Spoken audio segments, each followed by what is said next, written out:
Come va? Bentornati sul mio canale. Come sempre, prima di iniziare il video vi ricordo di iscrivervi qui sotto al mio canale di YouTube, di attivare anche la campanellina così sarete sempre aggiornati su tutte le prossime novità.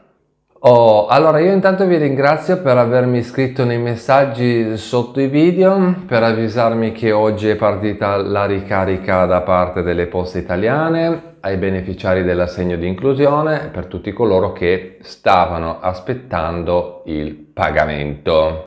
Quindi da oggi sono in arrivo le ricariche, però mi raccomando, ascoltate quello che ho da dirvi.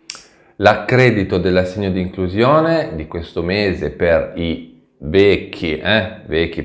chiamiamoli vecchi così, vecchi percettori, arriverà dopo le 13:30, 14, quindi diciamo dopo pranzo e come è successo anche nei mesi scorsi, addirittura c'è stata gente che mi ha scritto che ha visto la ricarica dopo le 9 di sera, cioè cose veramente pazzesche. Quindi comunque diciamo da dopo pranzo in avanti.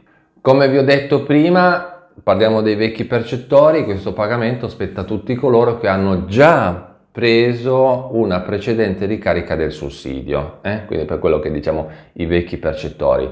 Ricordatevi comunque che anche se da oggi sono partiti i pagamenti delle ricariche, le Poste Italiane hanno tempo di pagare tutti quanti fino alla fine del mese. Quindi, se la vostra pratica è a posto, non ci sono problemi, non ci sono impedimenti vari, non vi preoccupate perché comunque arriverà a tutti quanti.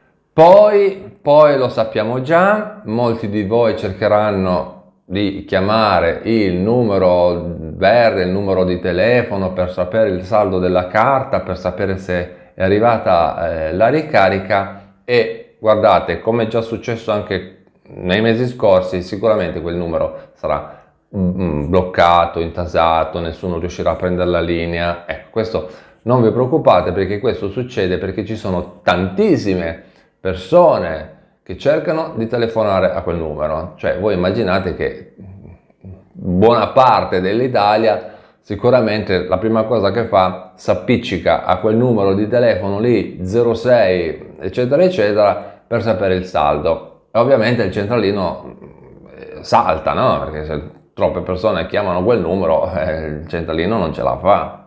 Quindi vi do un consiglio, voi provate a chiamare, se sentite una linea tipo occupato che prende la linea poi butta giù, voi cosa fate? Voi chiamate nella pausa pranzo, quando tutti gli altri sono lì a mangiare e bere, voi cosa fate? Voi telefonate quel numero lì e magari funziona, oppure chiamate nel tardo pomeriggio. Questo perché quando la gente ha finito di farsi di tutti gli affaracci loro, si mette a fare altro e quindi non chiama più quel numero. È lì che voi dovete chiamare e sicuramente il numero lo troverete libero. Provate e poi fatemi sapere com'è andata.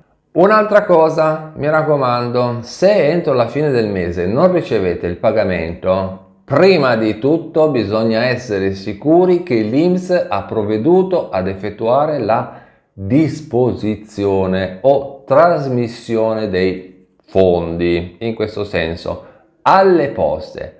Dopodiché, quando siete sicuri che l'INPS ha trasferito i fondi della vostra pratica alle poste, allora bisogna contattare le poste, perché, come dico sempre, sono loro che hanno in mano i vostri soldi, non l'INPS, perché l'INPS il suo lavoro l'ha fatto, ha dato i fondi all'INPS, alle poste, e quindi sono le poste che devono elargire questi soldi.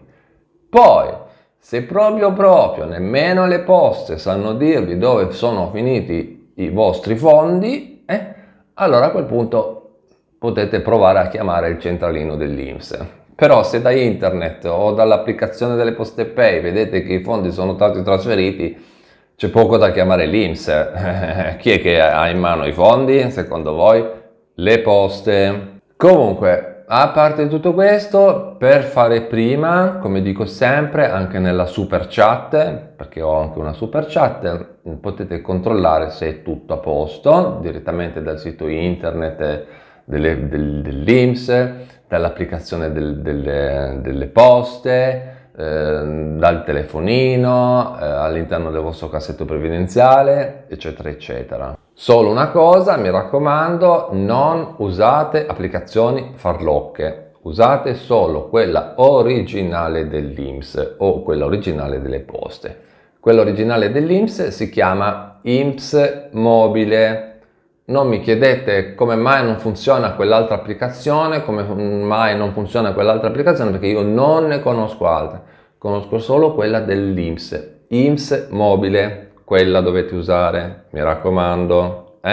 Io ve lo dico per voi. Infine, per concludere, come sempre, sapete che cerchiamo sempre di darci una mano uno con l'altro, anche all'interno della community qua del mio canale. Quindi a questo punto mi rivolgo a tutti coloro che hanno già ricevuto l'accredito. Attenzione, quelli che hanno già ricevuto l'accredito. Commentate, scrivete qui sotto nei commenti il nome della città e ovviamente se avete ricevuto l'accredito. Questo perché? Perché tutti quelli che guardano questo video dopo di voi vanno nei commenti e vedono, ah guarda, in questa città è già arrivato, ah allora se è arrivato in quella città è facile che arriva anche a me. Perché sapete che i pagamenti, gli accrediti non vengono fatti non c'è una logica, non si è capito quale sia la logica, arrivano così, no? Cioè a caso, no? Quindi a questo punto diamoci una mano a vicenda e volete scrivere alla regione, vi viene meglio la regione, scrivete alla regione. Così chi guarda questo video ed è di quella stessa regione dice, ah allora sei arrivato, allora vuol dire che tra un po' arriverà anche a me. Diciamo che, come vi ho detto, è un modo con un altro per darci una mano uno con l'altro per cercare di risolvere un po' i problemi. Bene, con questo è tutto, io vi ringrazio per avermi guardato, ricordatevi di iscrivervi qui sotto al mio canale di YouTube, di attivare anche la campanellina così sarete sempre aggiornati su tutte le prossime novità. E noi ci vediamo in un prossimo aggiornamento sempre qui sul mio canale di YouTube. A presto, ciao!